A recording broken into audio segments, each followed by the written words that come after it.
அனைவருக்கும் வணக்கம். அண்ணா பல்கலைக்கழக மாணவி வழக்கில் நீதிமன்றத்தால் அமைக்கப்பட்ட சிறப்பு புலனாய்வு குழு சற்று முன்பு மாணவியிடம் நடத்திய விசாரணையில் பல்வேறு திடுக்கிடும் தகவல்கள் வெளியாகியிருக்கிறது. யார் அந்த சார்?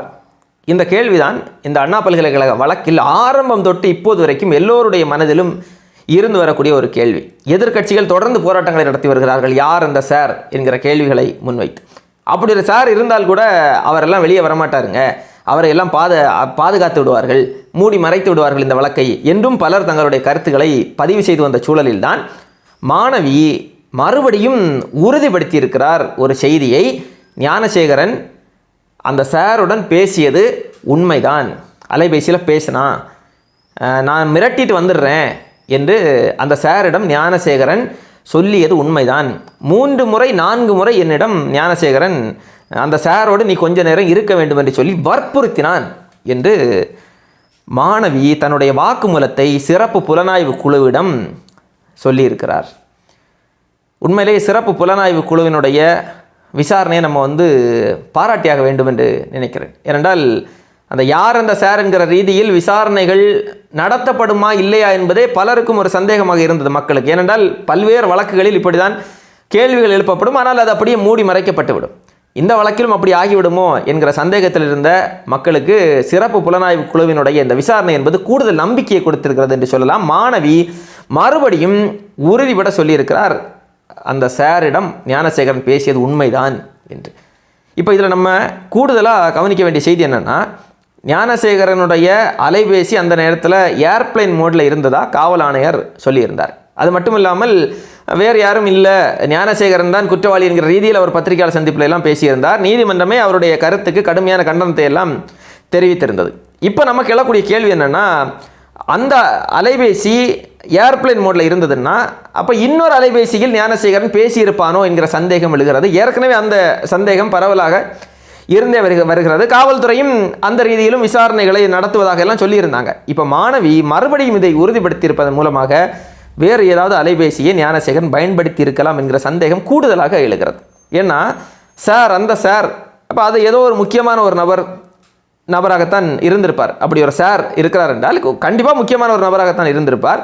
அப்போ அந்த முக்கியமான நபரோடு பேசுவதற்கு ஞானசேகரன் தனியாக ஒரு அலைபேசியை வைத்திருக்கலாம் என்கிற கேள்விகள், சந்தேகங்கள் எழுகிறது. ஒரு பர்சனல், ஏன்னா ஒரு முக்கியமான நபர் இவனுடைய மற்றவர்களுடன் பேசக்கூடிய எண்ணிலேயே பேசாமல் பர்சனலாக அவனுக்கும் அந்த சாருக்கும் இடையே நடக்கக்கூடிய உரையாடல்களுக்காகவே ஒரு தனி அலைபேசி அவன் வைத்திருந்திருக்கலாமோ என்கிற சந்தேகங்கள் மக்கள் மத்தியிலே எழுகிறது. சிறப்பு புலனாய்வு குழு இதையெல்லாம் சிறப்பான முறையில் விசாரிப்பார்கள் என்று நமக்கு கூடுதல் நம்பிக்கை இருக்கிறது என்று சொல்லலாம். அது மட்டும் இல்லாமல் இன்னும் சில தகவல்கள் வந்திருக்கு. என்னென்னா, ஞானசேகரனுடைய அலைபேசியை கைப்பற்றி இருக்கிறாங்க இல்லையா, அதிலிருந்து பல ஆபாச காணொளிகள் கைப்பற்றப்பட்டிருக்கிறது.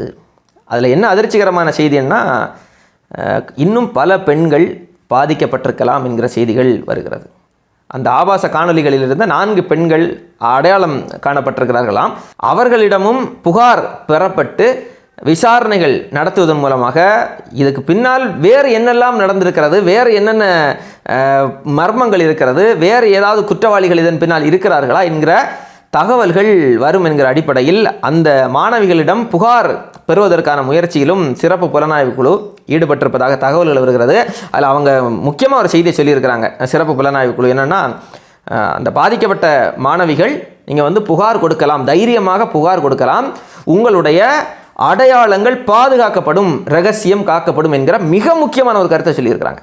ஏன்னா இதை சொல்வதற்கான காரணமும் இருக்கிறது.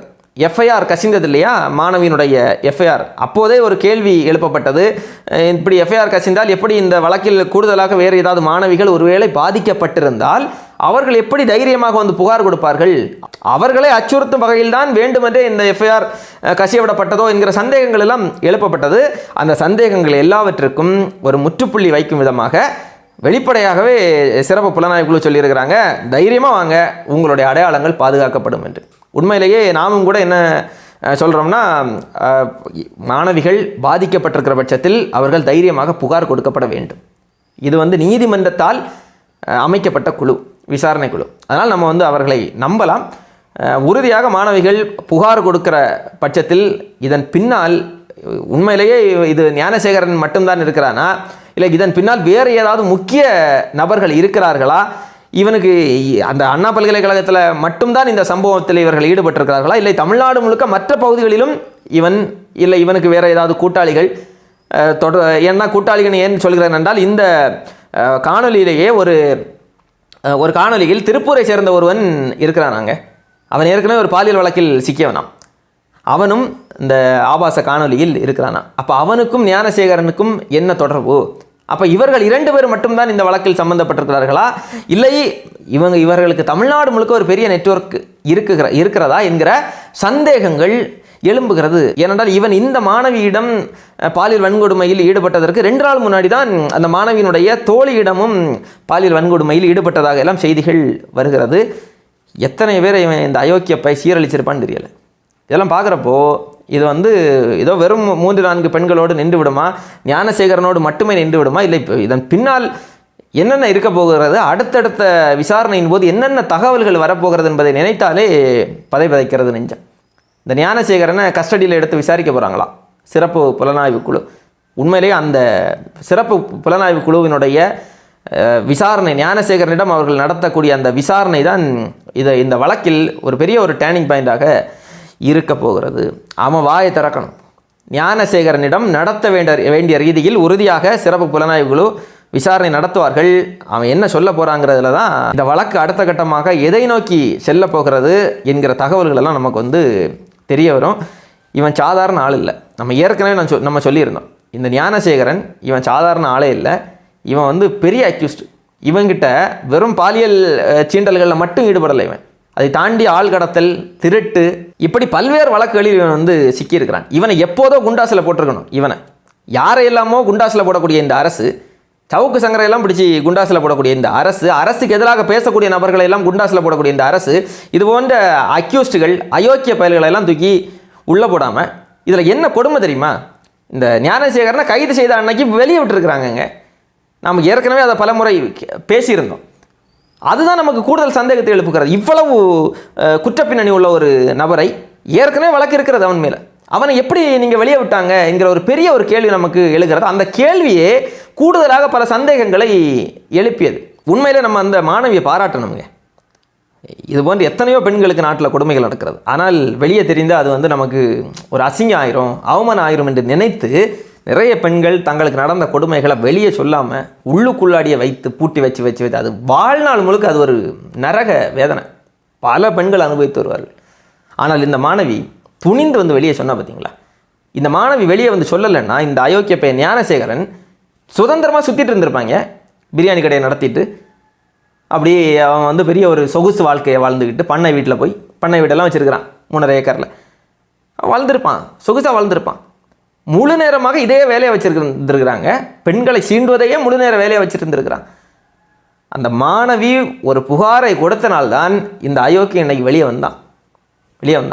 புகார் கொடுத்ததுக்கப்புறமே உங்களுக்கு தெரியும் இல்லையா, இது அவனை முதல்ல வெளியே விட்டது, அதுக்கப்புறமா கைது செய்தது. மாணவி புகார் கொடுத்ததுக்கப்புறம் கூட அவன் மாணவி புகார் கொடுக்கலைன்னா இவனால் மேலும் எத்தனை பெண்கள் சீரழிந்திருப்பார்கள் இப்போவே நமக்கு தெரியல.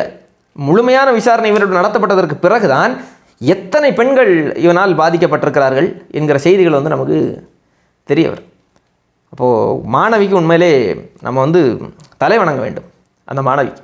ஏன்னா புகார் கொடுத்தது மட்டுமல்லாமல் புகார் கொடுத்த போது மாணவியினுடைய அந்த எஃப்ஐஆர் வெளியே வந்ததற்கு பிறகு கூட இந்த மாணவி அந்த வழக்கிலிருந்து பின்வாங்காமல் மறுபடியும் அந்த சாரிடம் அவன் பேசியது உண்மைதாங்க என்று துணிந்து அந்த விசாரணை குழுவிடம் சொல்கிறார் என்றால் அந்த மாணவியினுடைய தைரியத்தை நம்ம பாராட்டணும்.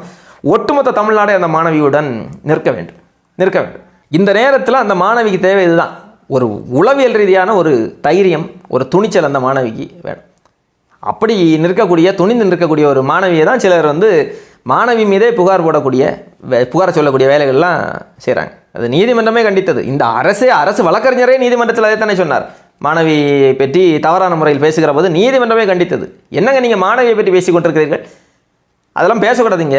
மாணவிக்கு எல்லா உரிமைகளும் இருக்குது, இது மாதிரியான கருத்துக்கள் எல்லாம் நீங்கள் பேசாதீர்கள், இந்த எஃப்ஐஆரை நீங்கள் போட்டிருக்கீங்க என்று சொல்லி இவர்களுடைய எஃப்ஐஆரையே வன்மையாக கண்டித்தது நீதிமன்றம். மாணவியுடன் இருக்கிறது. ஒட்டுமொத்த தமிழ்நாட்டு மக்களும் மாணவியுடன் நிற்கிறார்கள். ஏனென்றால் இது சம்பந்தப்பட்ட அந்த மாணவியினுடைய பிரச்சனை மட்டுமல்ல, ஒட்டுமொத்த தமிழ்நாட்டு பெண்களினுடைய பிரச்சனை. சிந்திச்சு பாருங்க, இந்த சம்பவம் நடந்ததுக்கு அப்புறமா எத்தனை பெற்றோர்கள் தங்களுடைய பிள்ளைகளை வெளியே அனுப்பலாமா வேண்டாமா என்று சொல்லி பயப்பட்டு இருப்பாங்க.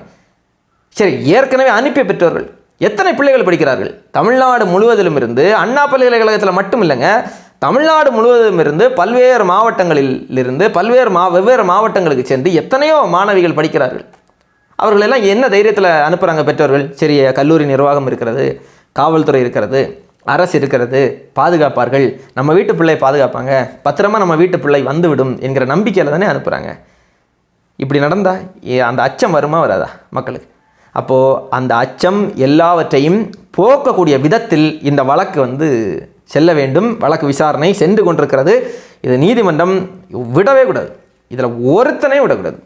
ஞானசேகரன் இல்லை, எவ்வளவு பெரிய கொம்பாதி கொம்பனா வேணாலும் இருக்கட்டும், அந்த சார் எவ்வளவு பெரிய கொம்பாதி கொம்பனா வேணாலும் இருக்கட்டும், யாரா வேணாலும் இருக்கட்டும், அத்தனை பேரும் தண்டிக்கப்பட வேண்டும். இந்த வழக்கில் நீதிமன்றம் என்ன மாதிரியான கடும் நடவடிக்கைகள் எடுக்கிறதோ அந்த அளவிற்கு அச்சம் வரும் ஒவ்வொருத்தனுக்கும். சும்மா போகிற போக்கில் இப்போ மாணவியை சீண்டிட்டு போயிடலாம், பெண்களை பாலியல் ரீதியாக சீண்டிட்டு போயிடலாம், நம்மளை கேட்கறதுக்கு ஆளே இல்லை, நமக்கு அதிகாரம் இருக்கிறது, பின்புலம் இருக்கிறது, நமக்கு பெரிய பேக்ரவுண்ட் இருக்கிறது, நம்மை காப்பாற்றுவதற்கு அதிகாரம் இருக்கிறது என்கிற துணிச்சலில் திமிரில் இனி ஒருத்தம் கூட சுத்தக்கூடாது. உண்மையிலே சிறப்பு புலனாய்வு குழுவினருடைய இந்த விசாரணை, அந்த 3 பெண் IPS அதிகாரிகளுடைய இந்த விசாரணை என்பது உண்மையிலேயே வாழ்த்துதலுக்குரியது, பாராட்டுக்குரியது. அவர்கள் தொடர்ந்து இதை துணிந்து எடுத்து செல்ல வேண்டும். எந்த விதமான அரசியல் அழுத்தங்களுக்கும் அவர்கள் அடிபணிந்து விடக்கூடாது, அடிபணிய மாட்டார்கள் என்று ஒட்டுமொத்த தமிழ்நாடே நம்புகிறது. நேர்மையான முறையில் இந்த வழக்கு தொடர்ந்து நடத்தப்பட வேண்டும். குற்றவாளிகள் எவனாக இருந்தாலும் அவன் தண்டிக்கப்பட வேண்டும். தமிழ்நாட்டு பெண்களினுடைய பாதுகாப்பு உறுதிப்படுத்தப்பட வேண்டும் என்பதுதான் ஒட்டுமொத்த மக்களினுடைய எதிர்பார்ப்பாக இருக்கிறது. பார்ப்போம் அடுத்து இந்த வழக்கு குறித்து என்னென்ன தகவல்கள் வருகிறது என்பதை பொறுத்திருந்து பார்ப்போம்.